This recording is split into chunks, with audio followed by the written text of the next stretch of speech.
योगिनी एकादशी व्रत कथा। हमारे हिंदू धर्म शास्त्रों में हर एकादशी का अपना अलग अलग महत्व बताया गया है। इन्हीं अलग अलग विशेषताओं के कारण हर एकादशी का अलग अलग नाम रखा गया है।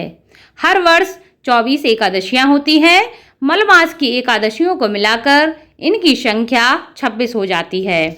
इन्हीं एकादशियों में से एक एकादशी का नाम है आषाढ़ मास के कृष्ण पक्ष की एकादशी, जिसे हम योगिनी एकादशी कहते हैं। योगिनी एकादशी का उपवास रखने से व्यक्ति के समस्त पापों का नाश होता है और इस लोक में तथा परलोक में मुक्ति भी मिलती है।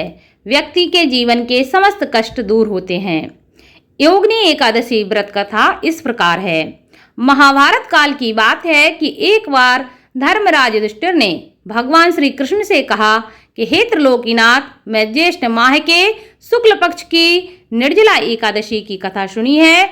अब आप कृपा करके मुझे आषाढ़ माह के कृष्ण पक्ष की एकादशी की कथा सुनाइए।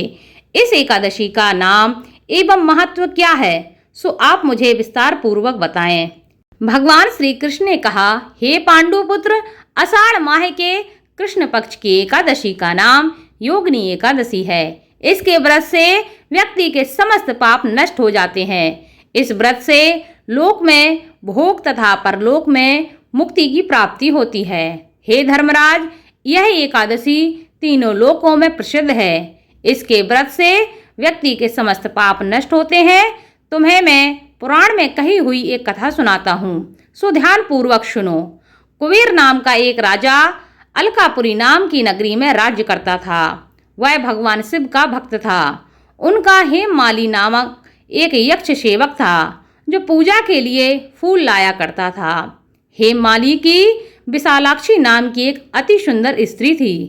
एक दिन वह मानसरोवर से पुष्प लेकर आया, किंतु कामासक्त होने के कारण पुष्पों को रखकर वह भूल गया।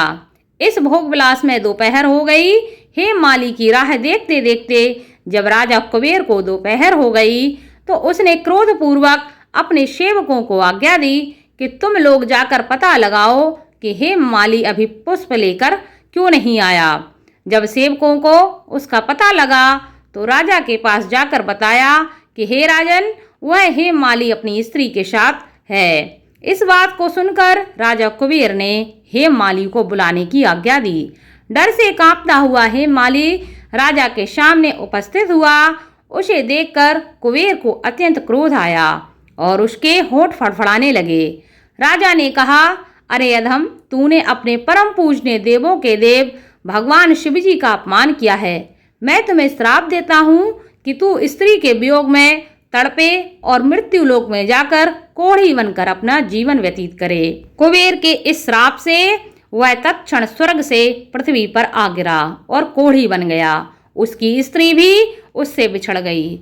मृत्यु लोक में आकर उसने अनेक प्रकार के कष्ट भोगे, किंतु भगवान शिव की कृपा से उसकी बुद्धि मलिन न हुई और उसे अपने पूर्व जन्म की सुध रही। अनेकों कष्ट भोगता हुआ तथा अपने पूर्व जन्म के कुकर्मों को याद करता हुआ वह हिमालय पर्वत की तरफ चल पड़ा। चलते चलते वह मार्कंडेय ऋषि के आश्रम में जा पहुंचा। वह ऋषि अत्यंत वृद्ध तपस्वी थे। वह दूसरे ब्रह्मा के समान प्रतीत हो रहे थे और उनका आश्रम ब्रह्मा के समान ही शोभा दे रहा था। ऋषि को देखकर हेममाली वहां गया और उन्हें प्रणाम करके उनके चरणों में गिर पड़ा। हेममाली को देखकर मार्कंडेय ऋषि ने कहा कि तूने कौन सा निकृष्ट कर्म किए हैं जिससे तू कोढ़ी हुआ और भयानक कष्ट भोग रहा है। महर्षि की बात सुनकर हेममाली बोला, हे मुनि श्रेष्ठ, मैं राजा कुबेर का अनुचर था। मेरा नाम हेममाली है। मैं प्रतिदिन मानसरोवर से फूल लाकर भगवान शिव की पूजा के समय कुबेर को दिया करता था। एक दिन पत्नी सहवास के सुख में फंस जाने के कारण मुझे समय का ज्ञान नहीं रहा और दोपहर तक पुष्प ना पहुंचा सका। तब उन्होंने मुझे श्राप दे दिया कि तू अपनी स्त्री से वियोग और मृत्यु लोक में जाकर कोढ़ी बनकर दुख भोगेगा। इस कारण मैं कोढ़ी हो गया तथा पृथ्वी पर आकर भयंकर कष्ट को मैं भोग रहा हूँ। अतः कृपा करके आप कोई ऐसा उपाय बताएं जिससे मेरी मुक्ति हो जाए।